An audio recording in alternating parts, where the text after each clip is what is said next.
ಪರಶುರಾಮ ಸೃಷ್ಟಿಯ ತುಳುನಾಡಿನಲ್ಲಿ ನಾಗಾರಾಧನೆಗೆ ಬಹಳ ಮಹತ್ವವಿದೆ. ನಾಗನನ್ನ ಈ ಭಾಗದ ಜನ ಕಣ್ಣಿಗೆ ಕಾಣುವ ದೇವರೆಂದೇ ನಂಬುತ್ತಾರೆ.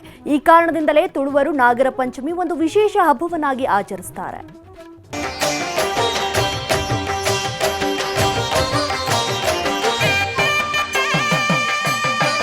ಪರಶುರಾಮನ ಸೃಷ್ಟಿ ಎಂದೇ ಕರೆಯಲ್ಪಡುವ ತುಳುನಾಡಿನ ಆಚರಣೆಗಳೇ ವಿಶೇಷ.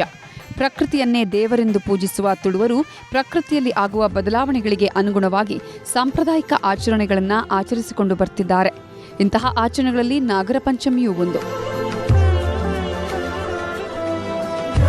ತುಳುವರು ನಾಗಪ್ಪನನ್ನೇ ಪ್ರತ್ಯಕ್ಷ ದೈವವೆಂದು ಇಂದಿಗೂ ನಂಬಿಕೊಂಡು ಬರ್ತಿದ್ದಾರೆ.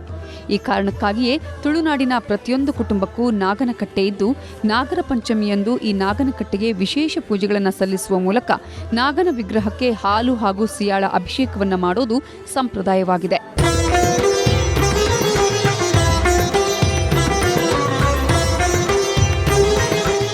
ತುಳುನಾಡಿನಲ್ಲಿ ನಾಗನ ಆರಾಧನೆಗೆ ಪೌರಾಣಿಕ ಇತಿಹಾಸವೂ ಇದ್ದು, ಪರಶುರಾಮನು ಸಮುದ್ರಕ್ಕೆ ತನ್ನ ಕೊಡಲಿಯನ್ನ ಎಸೆದು ತುಳುನಾಡನ್ನು ಸೃಷ್ಟಿಸಿದ ಸಂದರ್ಭದಲ್ಲಿ ಭೂಮಿಯಡಿಯಲ್ಲಿದ್ದ ಯಕ್ಷರು ತಮಗೆ ವಾಸಿಸಲು ಜಾಗ ನೀಡುವಂತೆ ಪರಶುರಾಮನಲ್ಲಿ ಬೇಡಿಕೊಳ್ಳುತ್ತಾರಂತೆ.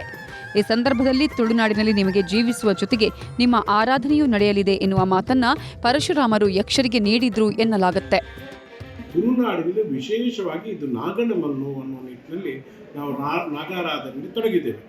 ಈಗ ಬೇರೆ ಬೇರೆ ವಿಚಾರದಲ್ಲಿ ನಾವು ಆಚರಣೆ ಮಾಡ್ತೇವೆ. ನಾಗನಿಗೆ ಹಾಲು ಎರೆಯುವಂಥದ್ದು, ನಾಗನಿಗೆ ತನು ಅರ್ಪಿಸುವಂಥದ್ದು.